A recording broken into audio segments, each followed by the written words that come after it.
Whoa! Hillary's health and huge decline after massive breakdown over devastating news today. Former presidential candidate Hillary Clinton seems to be getting sicker by the minute, especially after what a reporter for a Dutch TV station asked her. But when it comes to attacking President Trump and his family, she can run a marathon. And although she just got back from a paid worldwide speaking tour, she still manages to both attack and slip and fall. After leaving India, where she made a spectacle of herself after showing the world how the person who wanted to be the US president walks down a flight of stairs, Hillary made an appearance on Dutch TV, where she was asked about the possibility of President Trump's daughter becoming the first woman US president. To which she replied the same way she replied when in 2016 she was asked if Donald Trump could beat her. She said, "That's not going to happen." Watch. If you watch the translated version of the interview closely, you can see what Hillary's real issue is. She's just terrified of the prospect of Ivanka Trump becoming the first woman president of the United States of America. And although she might belittle and ridicule the idea, she pretty much knows the threat is real and the US might very well have Madam President Trump sometime in the future. It must be a sad existence having to be Hillary. She is the only presidential candidate in US history to have been beaten by a total outsider who had never held public office before, not even school board. And to top it off, she just can't seem to take her loss with grace and dignity. She is currently on a tour of the world where she has attacked and tried to belittle our president and those of us who voted for him, which in turn has shown the world who she really is. Sad to see that instead of helping advance our glorious nation, she is impeding it. John McCain and Mitt Romney didn't do that when they lost to Obama. Here's some more info as to how candidate Clinton reacted to losing the 2016 election via Breitbart. The mystery of Hillary Clinton, milk carton missing on election night, appears solved. A Tuesday of catharsis for Donald Trump voters turned into an evening of rage for Hillary Clinton. The Democratic presidential nominee, anticipating the post-election reaction of many of her supporters, began shouting profanities, banging tables, and turning objects not nailed down into projectiles. Sources have told the American Spectator that on Tuesday night, after Hillary realized she had lost, she went into a rage, our material reports.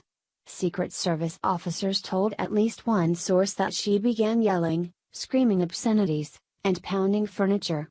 She picked up objects and threw them at attendants and staff. She was in an uncontrollable rage. The appearance of campaign chairman John Podesta at Manhattan's Javits Center, and the dematerialization of his heretofore ubiquitous charge, perplexed in the first hours of Wednesday. They are still counting votes, and every vote should count, Podesta declared to a sad and stunned hall.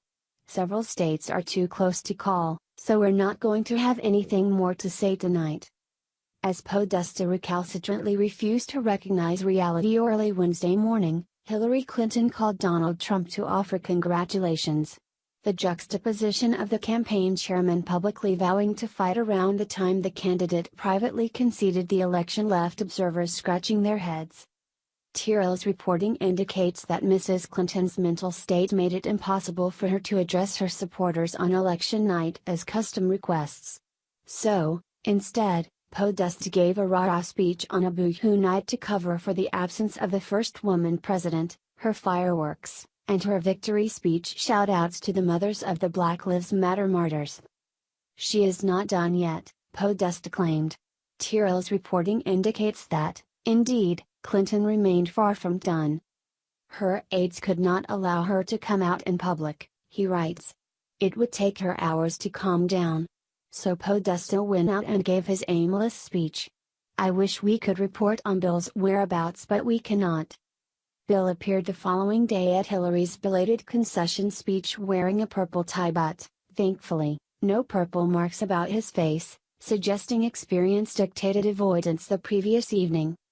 People say they're amazed Bill's marriage survived, TRL noted to Breitbart. I'm amazed Bill survived his marriage. TRL's reporting remains a thorn in the side of the Clintons more than 2 decades after the American Spectator published its Troopergate stories detailing Bill Clinton's escapades as told by his Arkansas security detail, Stories that first referenced Paula Jones and pushed the president on the road to impeachment. Nearly 19 years after Hillary Clinton imagined a vast, right-wing conspiracy out to get her husband, the cabal's charter member again relies on the accounts of the Clintons' long-suffering security to unmask the public faces worn by the power couple now out of power. In the 90s, we published several pieces that documented her throwing lamps and books, Tyrrell tells Breitbart. This happened pretty often. She has such a foul mouth that the Arkansas state troopers learned a thing or two from her. She has a foul mouth and a good throwing arm.